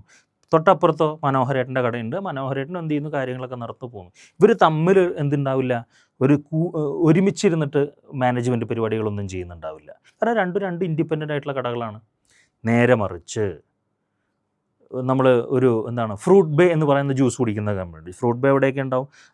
കുന്നംകുളത്ത് ഉണ്ടാവും, ഗുരുവായൂരുണ്ടാവും, എവിടെയാണ് നമ്മളുടെ പെരുമ്പിലാവ് ഉണ്ടാവും, അതുപോലെ തന്നെ എടപ്പാളുണ്ടാവും, തൃശ്ശൂരുണ്ടാവും, പെരുമ്പാവൂരുണ്ടാവും, അങ്ങനെ വിവിധ മേഖലക്കകത്തുണ്ടാവും. ഓക്കെ, അപ്പോൾ ഈ വിവിധ മേഖലക്കകത്തുള്ള ആൾക്കാരെ ആ ഒരു കട ഒരേപോലെ ആയിരിക്കും പ്രവർത്തിപ്പിക്കുന്നത്, ഒരേപോലെ ആയിരിക്കും അതിൻ്റെ ടേസ്റ്റ് ഉണ്ടാവുക. ഓക്കെ, അതിനെയാണ് ഓർഗനൈസ്ഡ് സെക്ടർ എന്ന് വിളിക്കുന്നത്. ഓക്കെ, അപ്പോൾ ഏഷ്യക്കകത്ത് ഓർഗനൈസ്ഡ് സെക്ടറിലുള്ള റീറ്റെയിൽ എന്ന് പറഞ്ഞാൽ ഏകദേശം ഈ പറയുന്നത് പോലെ 35%. പക്ഷേ ഇന്ത്യക്കകത്ത് അത് 10%-അടുത്തേ ഉള്ളൂ എന്നുള്ളതാണ് പറയുന്നത്. ബാക്കി 90% ഇന്ത്യക്കകത്ത് റീറ്റെയിലിംഗ് നടത്തുന്നത് അൺഓർഗനൈസ്ഡ് സെക്ടറായ കുഞ്ഞു കടകളാണ്, ചെറിയ കടകളാണ്. ഞാൻ നേരത്തെ പറഞ്ഞില്ലേ, 500-600 സ്ക്വയർ ഫീറ്റിൻ്റെ അകത്ത് ഉള്ള ചെറിയ കടകളാണ് നടത്തുന്നത്. വേറൊന്നോ, ഇന്ത്യൻ സെക്ടറിൻ്റെ അകത്ത് എന്ന് പറഞ്ഞു കഴിഞ്ഞാൽ ഏകദേശം ഇരട്ടി ഒരു കച്ചവട സാധ്യത വരുന്ന വർഷങ്ങളിൽ ഉണ്ടാവുന്നുണ്ട്. കാരണം ആൾക്കാരുടെ കയ്യിൽ പൈസയുണ്ട്, മാത്രമല്ല ആൾക്കാർക്ക് നല്ല പ്രോഡക്റ്റ് കൊടുക്കുകയാണെന്നുണ്ടെങ്കിൽ അവർ തീർച്ചയായിട്ടും വന്ന് വാങ്ങിക്കുന്നുണ്ട് എന്നുള്ള ഒരു കാര്യം മനസ്സിലാകുന്നുണ്ട്. മാത്രമല്ല വാൾമാർട്ട് പോലെയുള്ള ഭീമന്മാർ നമ്മളുടെ രാജ്യത്തേക്ക് വരാൻ വേണ്ടി പോവുകയാണ്. വേറൊന്ന് നോക്കൂ, റൈസ് ഓഫ് പ്രൈവറ്റ് ലേബൽസ് എന്ന് പറയുന്നൊരു സാധനമാണ്. എന്താണ് ഈ പ്രൈവറ്റ് ലേബൽ? അതായത് സാധാരണ നമ്മൾ ബ്രാൻഡുകൾ കണ്ടിട്ടുണ്ട്. എന്താണ്? ഒരു പ്രോഡക്റ്റ് ആ കമ്പനി ഉണ്ടാക്കുന്നു, എന്നിട്ട് വിൽക്കുന്നു. ഉദാഹരണത്തിന് ഒരു ഷൂ, ആക്ഷൻ എന്ന് പറയുന്ന ഒരു ഷൂ, പ്യൂമ എന്ന് പറയുന്നു, അഡിഡാസ് എന്ന് പറയുന്നു, ബാറ്റ എന്നൊക്കെ പറയുന്നത്, അതാരുണ്ടാക്കുന്നത്? ആ കമ്പനിക്കാരുണ്ടാക്കുന്നത്. എന്നിട്ട് അവർ ചെറിയ കച്ചവടക്കാരിലൂടെ വിൽക്കും. ചിലപ്പോൾ അവരെന്ത് ചെയ്യും, ഇത് തന്നെ അവരുടെ റീറ്റെയിൽ സെക്ടറിലുള്ള ഷോറൂമിലുണ്ടാകും. ചിലപ്പോൾ റിലയൻസിൻ്റെ ട്രെൻഡ്സിലും ഈ പറയുന്ന സാധനങ്ങൾ കണ്ടെത്താൻ നമുക്ക് സാധിക്കും, അല്ലെങ്കിൽ ലുലുവിൽ കണ്ടെത്താൻ സാധിക്കും, അല്ലെങ്കിൽ പോലെയുള്ള സ്ഥലങ്ങളിൽ നമുക്കത് കണ്ടെത്താൻ ചിലപ്പോൾ സാധിക്കും. എന്നാൽ ഈ ലുലു തന്നെ അവർ സ്വന്തമായിട്ടൊരു ഷൂ ഇറക്കിയാൽ എങ്ങനെ ഉണ്ടാവും? ഇപ്പോൾ റിലയൻസ് ട്രെൻഡ്സുകാർ തന്നെ സ്വന്തമായിട്ടൊരു ഷർട്ട് തയ്പ്പിച്ചിറക്കി അങ്ങനെ ഉണ്ടാവും, അല്ലെങ്കിൽ സ്വന്തമായിട്ടൊരു ഷൂ ഉണ്ടാക്കിയാൽ എങ്ങനെ ഉണ്ടാവും? അതിനെയാണ് പ്രൈവറ്റ് ലേബൽസ് അല്ലെങ്കിൽ പ്രൈവറ്റ് ബ്രാൻഡ്സ് എന്നൊക്കെ പറയുന്നത്. അങ്ങനെയുള്ള പ്രൈവറ്റ് ബ്രാൻഡ്സുകൾ കുറേ ഉണ്ടായിട്ടുണ്ട്. കാരണം അതുണ്ടാകുമ്പോഴുള്ള ഗുണം എന്താണ്?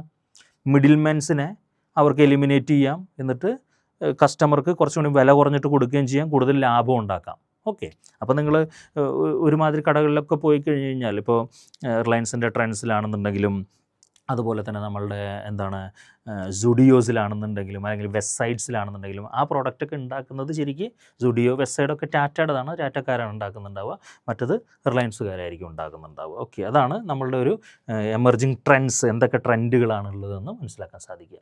വേറൊന്ന് നമ്മളെ രാജ്യവുമായിട്ട് ബന്ധപ്പെട്ടതല്ലാതെ, അല്ലെങ്കിൽ ട്രഡീഷണൽ ആയിട്ടല്ലാതെ വേറെ എന്തൊക്കെ തരത്തിലുള്ള ട്രെൻഡുകളാണുള്ളത്, പുതിയ കാര്യങ്ങളാണുള്ളത് എന്നുള്ളതാണ്. അതിൽ ഏറ്റവും പ്രധാനപ്പെട്ട ഒന്നാണ് വിർച്വൽ ഷോപ്പിംഗ്. അതിനെ മെറ്റവേഴ്സ് റീറ്റെയിൽ എന്നാണ് നമ്മൾ വിളിക്കുക. ഓക്കെ, നമുക്ക് അതിന് ഏറ്റവും നല്ല ഉദാഹരണങ്ങളിലൊന്നാണ് ലെൻസ്കാർട്ട് എന്ന് പറയുന്ന കമ്പനിയുണ്ട്. ലെൻസ്കാർട്ട് എന്താണ് അവർ വിൽക്കുന്നത്? അവർ സ്പെക്സാണ് വിൽക്കുന്നത്. എനിക്ക് അവിടെ പോയിട്ട് സ്പെക്സ് ഇട്ട് നോക്കിയിട്ട് എങ്ങനെയുണ്ട്, ഭംഗിയുണ്ടെന്ന് നോക്കുന്നതിന് പകരം എന്ത് ചെയ്യാം, ഞാൻ എൻ്റെ ഒരു 3D ഇമേജ് ഇങ്ങനെ എടുത്തു കഴിഞ്ഞാൽ അവരുടെ ഓരോ ഗ്ലാസ് വന്നിട്ട് അല്ലെങ്കിൽ സ്പെക്സ് വന്നിട്ട് എന്ത് ചെയ്യും, എനിക്കെങ്ങനെ മുഖത്ത് വെച്ച് നോക്കാം, എനിക്കെങ്ങനെ ഉണ്ടാവും എന്നുള്ളത് കൃത്യമായിട്ട് മനസ്സിലാവുകയും ചെയ്യും. ഓക്കെ, അപ്പോൾ ഈ പറയുന്ന വിർച്വലായിട്ടുള്ള ഷോപ്പിംഗ്, യഥാർത്ഥത്തിലല്ലാതെ നമ്മൾ ടെക്നോളജിയുടെ സഹായത്തോട് കൂടിയിട്ട് നമ്മൾ എന്ത് ചെയ്യുന്നു, നമുക്ക് ഷോപ്പിംഗ് എക്സ്പീരിയൻസ് തരുന്നതിനെയാണ് നമ്മളത് വിളിക്കുക. കസ്റ്റമേഴ്സിൻ്റെ ഒരു ഇമ്പോർട്ടൻസ്, അല്ലെങ്കിൽ കസ്റ്റമേഴ്സിനെ പരമാവധി എക്സൈറ്റ് ചെയ്യിക്കുന്ന പരിപാടികളാണ് അവർ ചെയ്യുന്നുണ്ടാവുക. വേറൊന്ന് കോൺടാക്ട്ലെസ് ടെക്നോളജി. ഇതൊക്കെ നമ്മൾ ഉപയോഗിക്കുന്നത്. എന്താ കോൺടാക്ട്ലെസ് ടെക്നോളജിക്ക് ഏറ്റവും നല്ല ഉദാഹരണം? ചേട്ടാ QR കോഡ് ഉണ്ടോ നമ്മൾ ചോദിക്കില്ലേ? തന്നെ UPI വെച്ചിട്ടോ, അല്ലെങ്കിൽ ക്രെഡിറ്റ് കാർഡ് വെച്ചിട്ടോ, ഡെബിറ്റ് കാർഡ് വെച്ചിട്ടോ, കോൺടാക്ട്ലെസ് പേ എന്നൊക്കെ പറയുന്ന ഒരുപാട് സംവിധാനങ്ങളുണ്ട്. പണ്ടെങ്ങനെയായിരുന്നു? ഇതില്ല. പേഴ്സിൽ നിന്ന് പൈസ എടുക്കണം, എന്നിട്ട് എന്ത് ചെയ്യുക, എണ്ണി നോക്കണം, എന്നിട്ട് അയാൾക്ക് കൊടുക്കണം, എന്നിട്ട് അയാൾ എന്ത് ബാക്കി പൈസയും ചില്ലറയും തരും. അപ്പോൾ അതൊക്കെ നമ്മളെ പേഴ്സിൽ വെക്കണം, എന്നിട്ട് നമ്മൾ പോകണം. ഇപ്പം അങ്ങനെ എന്തെങ്കിലും ചെയ്യാറുണ്ടോ? നമ്മൾ മൊബൈൽ ഫോൺ എടുക്കുന്നു, ക്ലിക്ക് ചെയ്യുന്നു, പേയ്മെൻറ്റ് നടത്തുന്നു, പോരുന്നു, അക്കൗണ്ടിൽ പൈസ ഉണ്ടാവണം, അത് വേറെ കാര്യം. Okay right. അപ്പോൾ അത് കോണ്ടാക്ട്ലെസ് ടെക്നോളജി എന്ന് പറയുന്നത് എമർജിങ് ട്രെൻഡ്സ് ആണ്. ഇന്ത്യ അതിലെ ലീഡിംഗ് ആയിട്ടുള്ള ഒരു രാജ്യമാണ് കേട്ടോ. Okay right. അടുത്ത് സസ്റ്റൈനബിലിറ്റി ഇനീഷ്യേറ്റീവ്, എക്കോ ഫ്രണ്ട്ലി ആയിട്ടുള്ള പാക്കേജിങ്, അല്ലെങ്കിൽ കാർബൺ ഫുട്പ്രിന്റ് റിഡക്ഷൻ, അതായത് പ്ലാസ്റ്റിക്കിൻ്റെ സാധനങ്ങൾ കുറയ്ക്കുക, അതുപോലെ ട്രാൻസ്പോർട്ടേഷൻ കുറയ്ക്കുക. അതിന് നല്ലൊരു ഉദാഹരണം വെസ്റ്റ് സൈഡ് എന്ന് പറഞ്ഞിട്ടുള്ള, ഞാൻ നേരത്തെ പറഞ്ഞല്ലോ വെസ്റ്റ് സൈഡ്, നമ്മളെ ടാറ്റയുടെ തന്നെ ഒരു പ്രീമിയം ബ്രാൻഡാണ്. സുഡിയനേക്കാളും കുറച്ചും കൂടി പ്രൈസ് അവിടെ കൂടുതലുണ്ടാവും. ഓക്കെ, അവരെന്താ ചെയ്യുന്നത്, അവർ നമുക്ക് ഓൺലൈനായിട്ട് സാധനങ്ങൾ വാങ്ങിക്കാം. നമുക്കിപ്പോൾ റിട്ടേൺ ഉണ്ട് എന്നാണെന്നുണ്ടെങ്കിൽ നമുക്ക് ഒരു എക്കോ എന്ന് പറയുന്ന ഒരു സാധനമുണ്ട്, എക്കോ ഫ്രണ്ട്ലി, അത് ടിക്ക് ചെയ്യണമെന്നുണ്ടെങ്കിൽ നമുക്ക് റിട്ടേൺ എന്ത് ചെയ്യാൻ പറ്റില്ല, ആരും നമ്മളെ വീട്ടിൽ വന്നിട്ട് വാങ്ങിച്ചിട്ട് എടുത്തുകൊണ്ട് പോകില്ല. കാരണം ആരെങ്കിലും നമ്മളെ വീട്ടിൽ വന്ന് വാങ്ങിച്ചെടുത്തുകൊണ്ട് പോയി ഇത് പിന്നെ അവരുടെ മെയിൻ സ്റ്റോറേജിലൊക്കെ എത്തണമെങ്കിൽ കുറേ ട്രാൻസ്പോർട്ടേഷൻ്റെ സംവിധാനങ്ങളുണ്ട് അല്ലേ. അങ്ങനെ കുറേ ട്രാൻസ്പോർട്ടേഷൻ സംവിധാനങ്ങളുണ്ട്. അത്രയും എന്തുണ്ടാവും, കാർബൺ എമിഷൻസ് ഉണ്ടാവും. അപ്പോൾ അത് കുറയ്ക്കുന്നതിൻ്റെ ഭാഗമായിട്ട് നമുക്ക് അടുത്തുള്ള ഷോപ്പിൽ പോയി കഴിഞ്ഞാൽ മാറ്റി കിട്ടും. ഓക്കെ, അവരുടെ തന്നെ ഷോപ്പുകളുണ്ടാവും, വെസ്റ്റ് സൈഡിൻ്റെ ഷോപ്പുകളുണ്ടാവും. അവിടെ പോയി കഴിഞ്ഞാൽ എന്ത് ചെയ്യണം, നമുക്കത് മാറ്റി കിട്ടുന്ന രീതിയിലുള്ള. അപ്പോൾ അത് സസ്റ്റൈനബിൾ ഇനീഷ്യേറ്റീവ്. വേറെ ചില ആൾക്കാർ എന്ത് ചെയ്യും, എക്കോ ഫ്രണ്ട്ലി ആയിട്ടുള്ള പാക്കേജിങ്, പ്ലാസ്റ്റിക് സാധനങ്ങളെല്ലാം ഉപേക്ഷിച്ചുകൊണ്ടുള്ള പാക്കേജിങ്, അതെല്ലാം നമുക്കിപ്പോൾ കാണാം. അപ്പോൾ നമ്മളുടെ സ്വിഗ്ഗി, സൊമാറ്റോ ഒക്കെ ഡെലിവറി ചെയ്യുന്നത് പണ്ട് പ്ലാസ്റ്റിക് കവറിലായിരുന്നു. ഇപ്പോൾ എന്താണ്, എല്ലാം അവർ പേപ്പർ കവറുകളിലാണ് ഡെലിവറി ചെയ്യുന്നത്. മറ്റൊന്ന് AI ഡ്രിവൺ പേഴ്സണലൈസേഷൻ എന്നുള്ളതാണ്. ആമസോണിൽ നമ്മളൊരു സാധനം നോക്കി നമുക്കൊരു ഷൂ വാങ്ങിക്കണമായിരുന്നു, പിന്നെ നോക്കുമ്പോൾ ഫുള്ള് ഷൂവിൻ്റെ ചറപ്പറ സംഭവങ്ങളാണ്. ഇതെങ്ങനെയാണ് അവർക്ക് മനസ്സിലാവുന്നത്, നമുക്കൊരു ഷൂ ആവശ്യമുണ്ട് എന്നുള്ള കാര്യം അവർക്ക് ഇൻഫർമേഷൻ കിട്ടിക്കഴിഞ്ഞാൽ അതുമായിട്ട് ബന്ധപ്പെട്ടിട്ടുള്ള ഇൻഫർമേഷൻസ് ആയിരിക്കും പിന്നെ വരിക. അതിനെ പറയുന്നതെന്ന് പറഞ്ഞാൽ കസ്റ്റമർ ബിഹേവിയർ അനലൈസ് ചെയ്തുകൊണ്ട് അയാൾക്ക് ആവശ്യമുള്ള സാധനങ്ങൾ കൊടുക്കുക എന്നുള്ളതാണ്. അപ്പോൾ എൻ്റെ ബിഹേവിയർ മനസ്സിലാക്കുകയാണ്, ഞാൻ ഇന്ന ഷൂ ആണ്, ഞാൻ ഇന്ന ഏജിലുള്ള ഒരാളാണ്, എനിക്ക് ഈ ടൈപ്പ് ഷൂ ആയിരിക്കും ഇഷ്ടപ്പെടുക എന്നൊക്കെയുള്ള അവരുടെ കയ്യിൽ കുറേ ഡാറ്റകൾ ഇങ്ങനെ ഉണ്ടാവും. ഈ ഡാറ്റകൾ അവർക്ക് പലപ്പോഴായിട്ട് കൊടുക്കും. ചിലപ്പോൾ ഒരു സോഴ്സിൽ നിന്ന് കിട്ടിയതാവില്ല, പല സോഴ്സിൽ നിന്ന് കിട്ടിയതാവും. ഇതിൻ്റെ അടിസ്ഥാനത്തിൽ എന്ത് ചെയ്യും, അവർ നമുക്ക് വേണ്ടുന്നൊരു പ്രോഡക്റ്റ് സജസ്റ്റ് ചെയ്യും. ഇത് ഗുണമുണ്ട്, അതിന് ദോഷമുണ്ട് കേട്ടോ. അപ്പോൾ AI ഡ്രിവൺ പേഴ്സണലൈസേഷൻ എന്ന് പറയുന്നത്, കസ്റ്റമൈസേഷൻ എന്ന് പറയുന്നത് പുതിയ കാലഘട്ടത്തിൻ്റെ ഒരു ട്രെൻഡാണ്. വേറൊന്ന് ഹൈബ്രിഡ് ഷോപ്പിംഗ് എന്നുള്ളതാണ്. ഹൈബ്രിഡ് ഷോപ്പിംഗ് എന്ന് പറഞ്ഞു കഴിഞ്ഞാൽ ഇൻസ്റ്റോർ ആൻഡ് ഓൺലൈൻ, ഇത് രണ്ടും നമുക്ക് ക്ലബ് ചെയ്തുകൊണ്ടുള്ള സാധനം. ഇപ്പോൾ നമുക്ക് ഒരുപാട് തരത്തിലുള്ള ഷോപ്പ്, ഇപ്പോൾ നേരത്തെ പറഞ്ഞു വെസ്റ്റ് സൈഡിൻ്റെ തന്നെ ഉദാഹരണം പറയുകയാണെന്നുണ്ടെങ്കിൽ അങ്ങനെയാണ്. കാരണം എന്താ, നമുക്ക് ഓൺലൈനായിട്ടും പർച്ചേസ് ചെയ്യാം, ഓഫ്ലൈനായിട്ടും പർച്ചേസ് ചെയ്യാം. എവിടുന്ന് പർച്ചേസ് ചെയ്ത സാധനമാണെന്നുണ്ടെങ്കിൽ എവിടുന്ന് റിട്ടേൺ കൊടുക്കാം, മാറ്റാം, എക്സ്ചേഞ്ച് ചെയ്യാം, അങ്ങനെയുള്ള സാധനങ്ങൾ. അപ്പോൾ അതിൻ്റെ ഒരു ഇൻറ്റഗ്രേഷൻ, വെറും ഓൺലൈൻ മാത്രമല്ല, ഓൺലൈൻ ആൻഡ് ഓഫ്ലൈൻ ആയിട്ടുള്ള സംവിധാനങ്ങളുണ്ട് എന്നുള്ളതാണ്. റീറ്റെയിൽ മീഡിയ നെറ്റ്വർക്ക്സ് എന്ന് പറയുന്ന സാധനം, റീറ്റെയിൽ സംവിധാനങ്ങളെ നമ്മളിപ്പോൾ റീറ്റെയിൽ ഓൺലൈനായിട്ടുള്ളൊരു സാധനമാണെന്നുണ്ടെങ്കിൽ അതുമായിട്ട് ബന്ധപ്പെട്ടൊരു ആപ്പ് ഉണ്ടാകും. അപ്പോൾ ആപ്പുമായിട്ട് ബന്ധപ്പെട്ട് നമ്മൾ ഓപ്പറേറ്റ് ചെയ്യുമ്പോൾ അവർക്ക് അതിലൂടെ പരസ്യം കാണിക്കാം. ഇനി റീറ്റെയിൽ ഷോപ്പിൽ നമ്മൾ പോകുകയാണെന്നുണ്ടെങ്കിൽ അവിടെയും അവർക്ക് പരസ്യം കാണിക്കാം. അപ്പോൾ റീറ്റെയിൽ ഷോപ്പുമായിട്ടൊരു ടൈപ്പ്, ഓർഗനൈസ്ഡ് സെക്ടറിലൊരു എന്താണ്, ഇപ്പോൾ ജിയോ മാർട്ടുമായിട്ടൊരു ടൈപ്പ് ഉണ്ടാക്കി ഞാനെന്തുണ്ടാക്കുന്നു, പുതിയ തരം ഒരു പേസ്റ്റ് ഉണ്ടാക്കുന്നു, ആ പേസ്റ്റുമായിട്ട് ബന്ധപ്പെട്ട പരസ്യങ്ങൾ കൊടുക്കണം എന്ന് പറയുമ്പോൾ ജിയോ മാർട്ട് ലോകത്തിൻ്റെ എവിടെയൊക്കെ ഉണ്ടോ, അല്ലെങ്കിൽ ഇന്ത്യയുടെ എവിടെയൊക്കെ ഉണ്ടോ, അവിടെയൊക്കെ എന്ത് ചെയ്യും, ഈ പറയുന്ന പരസ്യം കൊടുക്കും. അതുപോലെയുള്ള മീഡിയ ടൈപ്പ് നെറ്റ്വർക്കുകൾ നമുക്ക് റീറ്റെയിൽ സെക്ടർ ഉപയോഗിക്കും. കാരണം എന്താ, റീറ്റെയിലാണ് ഏറ്റവും കൂടുതൽ പരന്ന് കിടക്കുന്നത്. ഇന്ത്യൻ ഗവൺമെൻറ് അങ്ങനെയുള്ളൊരു സാധനം ഇപ്പോൾ ചെയ്തുകൊണ്ടിരിക്കുന്നുണ്ട്. കാരണം ഇന്ത്യക്കകത്ത് എവിടെയും നെറ്റ്വർക്കുള്ള ഏറ്റവും വലിയൊരു സംഭവമുണ്ട്, പോസ്റ്റ് ഓഫീസ് എന്നാണ് അതിൻ്റെ പേര്. ആ പോസ്റ്റ് ഓഫീസിനെ പുതിയൊരു സംവിധാനമാക്കി മാറ്റുന്ന കാര്യങ്ങൾ ചെയ്തുകൊണ്ടിരിക്കുകയാണ് ഇപ്പോൾ. ഓക്കെ, കാരണം എവിടെയും നെറ്റ്വർക്ക് ഉണ്ട്, പോസ്റ്റ് ഓഫീസില്ലാത്ത സ്ഥലങ്ങളുണ്ടാവില്ല. ഓക്കെ, അപ്പോൾ അതിനുപയോഗിച്ചുകൊണ്ട് നമുക്ക് എന്ത് ചെയ്യാം, കൂടുതൽ മെച്ചപ്പെട്ട മീഡിയ നെറ്റ്വർക്കുകൾ ഉണ്ടാക്കാം എന്നാണ് ഞാൻ ഉദ്ദേശിച്ചത്. Okay right. യെസ്, എന്തൊക്കെ ഫാക്ടേഴ്സാണ് ഈ പറയുന്ന റീറ്റെയിൽ സെക്ടറുമായിട്ട് ബന്ധപ്പെട്ട് ഇൻഫ്ലുവൻസ് ചെയ്യുന്നത് എന്നുള്ളതാണ്. ഡെമോഗ്രാഫി, അതായത് എങ്ങനെയാണ് ആൾക്കാരുടെ പോപ്പുലേഷൻ്റെ സ്ട്രക്ചർ കിടക്കുന്നത്. ഇന്ത്യയിലെ ഏറ്റവും കൂടുതൽ ആൾക്കാർ ഇപ്പോൾ യങ്സ്റ്റേഴ്സാണ്, 30 വയസ്സിന് താഴെയുള്ള ആൾക്കാരാണ്. ലോകം തന്നെ ഏജ് ആയിക്കൊണ്ടിരിക്കുമ്പോൾ ഇന്ത്യ യങ് ആവുകയാണ്. അപ്പോൾ യങ് ആയിട്ടുള്ള ആൾക്കാർക്ക് എന്തുണ്ടാവും, കൺവീനിയൻസ് എന്ന് പറയുന്നത് വളരെ ഇമ്പോർട്ടൻ്റ് ആണ്. മാത്രമല്ല ടെക്നോളജി അവർക്ക് നന്നായിട്ട് ഉപയോഗിക്കാൻ പറ്റും. എല്ലാവരും ടെക്കീസ് ആയിരിക്കും. പുതിയ ടെക്നോളജിയോട് ഒരു വിഷമം അവർക്ക് ഉണ്ടാവില്ല, അത് അഡോപ്റ്റ് ചെയ്യാനുള്ള ഒരു ശേഷി ഉണ്ടാവും. അങ്ങനെയുള്ളത് എന്താണ്, റീറ്റെയിലിങ്ങിൻ്റെ കാര്യങ്ങളെ വളരെ മെച്ചപ്പെട്ട രീതിയിൽ സ്വാധീനിക്കുന്നതാണ്. വേറെ ഒന്ന് ഗവൺമെൻറ് പോളിസീസ് എന്ന് പറയുന്നതാണ്. ഇപ്പോൾ ഗവൺമെൻറ് പറയുകയാണ്, വേൾഡിലുള്ള വേറെ കച്ചവടക്കാരും ഇങ്ങോട്ട് വരണ്ട, ഞങ്ങൾ നാട്ടുകാർ തന്നെ ഞങ്ങളെ കാര്യം നോക്കിക്കോളാം. അങ്ങനെയുള്ളൊരു സാധനം ഉണ്ടായിരുന്നു. 1932 ശേഷം അങ്ങനെയായിരുന്നു ലോകം കുറേ നാളുണ്ടായിരുന്നത്. പിന്നെ 91 നമ്മളെ ഇന്ത്യ എന്ത് ചെയ്തിരിക്കുന്നത്, LPG കേട്ടിട്ടില്ലേ, LPG എന്ന് പറയുന്നൊരു സാധനം, ലിക്വിഫൈഡ് പെട്രോളിയം ഗ്യാസ് അല്ല, ലിബറലൈസേഷൻ, പ്രൈവറ്റൈസേഷൻ ആൻഡ് ഗ്ലോബലൈസേഷൻ എന്ന് പറയുന്ന കോൺസെപ്റ്റ് 1991 ഇന്ത്യ ചെയ്തത്. ഇന്ത്യ മാർക്കറ്റ് ഓപ്പൺ അപ്പ് ആക്കിയത്. അതിൻ്റെ അടിസ്ഥാനത്തിൽ എന്ത് ചെയ്യാം, ഇപ്പോൾ 100% FDI, foreign direct investment online retail സെക്ടറിൻ്റെ അകത്ത് നടത്തുക എന്നുള്ളത്. അങ്ങനെ നടത്തുമ്പോൾ അവർ ഫണ്ട് വരും, നമ്മുടെ നാട്ടിൽ അത്തരത്തിലുള്ള പുതിയ സംവിധാനങ്ങളുണ്ടാവും, ആൾക്കാർക്കത് ഉപയോഗിക്കാൻ പറ്റും. മറ്റൊന്ന് ടെക്നോളജി എന്ന് പറയുന്നത്. ടെക്നോളജിയുടെ സഹായമില്ലാതെ റീറ്റെയിലിംഗ് എന്ന് പറയുന്നത് വളരെ ബുദ്ധിമുട്ടാണ് ഇക്കാലത്ത്. കാരണം എന്താണ്, ടെക്നോളജിയുടെ സഹായത്തോട് കൂടിയിട്ടാണ് കസ്റ്റമേഴ്സിൻ്റെ ടേസ്റ്റ് ആൻഡ് പ്രിഫറൻസ് നമുക്ക് അറിയാൻ സാധിക്കുക, നമ്മുടെ സപ്ലൈ ചെയിനെ നമുക്ക് ഇൻ്റഗ്രേറ്റ് ചെയ്യാൻ സാധിക്കുക, നമുക്ക് സാധനങ്ങൾ ഓർഡർ ചെയ്യാൻ സാധിക്കുക. ഇതിനെല്ലാം തന്നെ ടെക്നോളജിയുടെ എന്തുണ്ട്, സഹായം ഉണ്ടാവണം. അതിലെ ലോജിസ്റ്റിക് ഓട്ടോമേഷൻ എന്നൊക്കെ പറയുന്നത് വളരെ പുതിയ കാലഘട്ടത്തിൽ ഉണ്ടാകുന്ന സാധനങ്ങളാണ്. അത്തരത്തിലുള്ള കാര്യങ്ങളും എന്ത് ചെയ്യും, റീറ്റെയിലിങ്ങിനെ സ്വാധീനിക്കും. മറ്റൊന്ന് ലൈഫ് സ്റ്റൈൽ ചേഞ്ചസ് എന്ന് പറയുന്നതാണ്. ആൾക്കാർക്ക് എന്തായി, ആൾക്കാർ കൺവീനിയൻസ് ഷോപ്പ്, നമ്മളെ കിരാന ഷോപ്പിനെ വേറൊരു പേരും പറയുന്നു കേട്ടോ, കൺവീനിയൻസ് ഷോപ്പ്, അതിൽ നിന്ന് മാറി എന്തായി, എക്സ്പീരിയൻഷ്യൽ ഷോപ്പിംഗ് എന്നുള്ളത് മാറി. നമുക്ക് സാധനം കിട്ടിയാൽ പോരാ, സാധനം കിട്ടുമ്പോൾ നമുക്കൊരു അനുഭവം കൂടി കിട്ടണം എന്നുള്ള. നമ്മൾ ലുലുവിൽ പോയി അവിടെയൊക്കെ ഒന്ന് കറങ്ങി സാധനങ്ങളൊക്കെ നോക്കി, ഒന്ന് ഇട്ടൊക്കെ നോക്കി.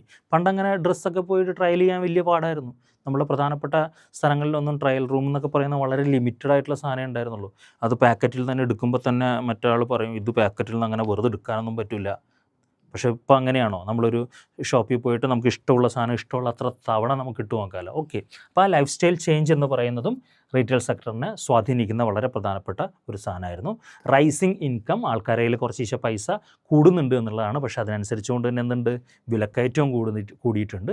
അപ്പോൾ ആൾക്കാരുടെ കയ്യിൽ പൈസ, ഡിസ്പോസിബിൾ ഇൻകം, ചിലവാക്കാൻ പൈസ ഉണ്ടെന്നാണെങ്കിൽ ആൾക്കാർ എന്ത് ചെയ്യും, തീർച്ചയായിട്ടും ഇത്തരത്തിലുള്ള ഷോപ്പുകളിൽ പോവുകയും സാധനങ്ങൾ വാങ്ങിക്കുകയൊക്കെ ചെയ്യും. അതും റീറ്റെയിലിനെ ഗുണകരമായിട്ട് ബാധിക്കും. ആൾക്കാരുടെ കയ്യിൽ പൈസ ഇല്ലെങ്കിലോ, പൈസ ഇല്ല എന്നാണെങ്കിൽ മാന്യം അല്ലെങ്കിൽ ഈ പറയുന്ന പരിപാടികളൊന്നും ഉണ്ടാവില്ല. പിന്നെ അർബനൈസേഷൻ, നമുക്ക് കേരളത്തിനെ നോക്കി കഴിഞ്ഞാൽ മനസ്സിലാവും. കേരളത്തിലെന്ന് പറഞ്ഞു കഴിഞ്ഞാൽ എവരി 5 to 10 കിലോമീറ്റേഴ്സ് ഒരു ടൗൺ ഉണ്ടാവും എന്നുള്ളതാണ്. ഇന്ത്യയിലെ ബാക്കി പ്രദേശങ്ങൾ അങ്ങനെയല്ല കേട്ടോ.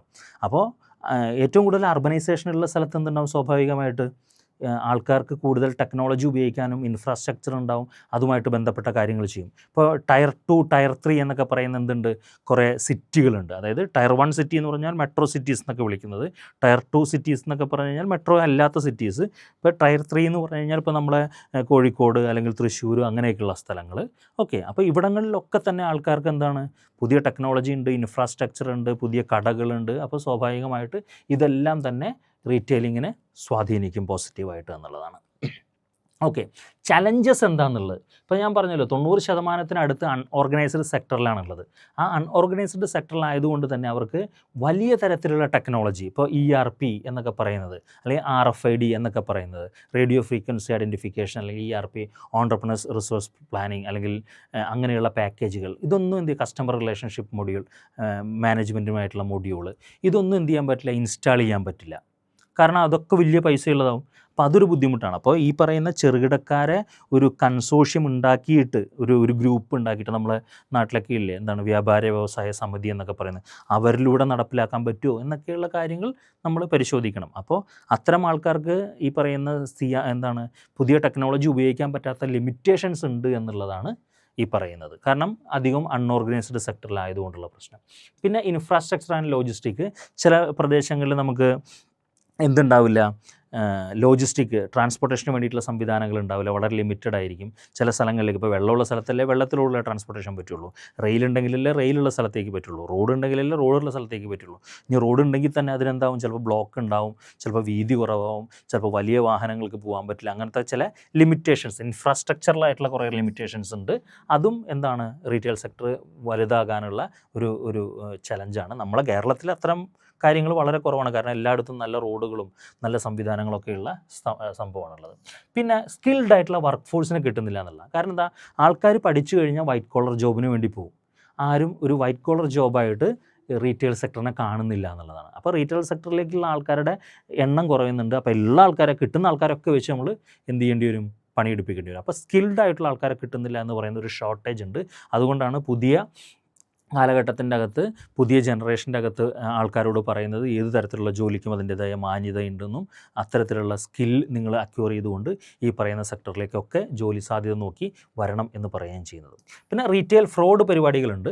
റീറ്റെയിൽ ഫ്രോഡ് എന്ന് പറയുന്ന ഒരു ചലഞ്ചാണ്. അത് എംപ്ലോയീസ് നടത്തുന്ന ചലഞ്ച് ഉണ്ട്, ചിലപ്പോൾ കസ്റ്റമേഴ്സ് നടത്തുന്ന ചലഞ്ചസ് ഉണ്ട്, പിന്നെ ചിലപ്പോൾ ഈ വെൻഡേഴ്സ് നമുക്ക് നല്ല പ്രോഡക്റ്റ് തരാമെന്ന് പറഞ്ഞിട്ട് നമ്മളാര് സപ്ലയേഴ്സ് പറ്റിക്കുന്ന പരിപാടികളുണ്ട്. അതെല്ലാം എന്താണ്, ചലഞ്ചാണ്, റീറ്റെയിൽ സെക്ടറിൻ്റെ അകത്തുള്ള ഒരു ചലഞ്ചാണ്.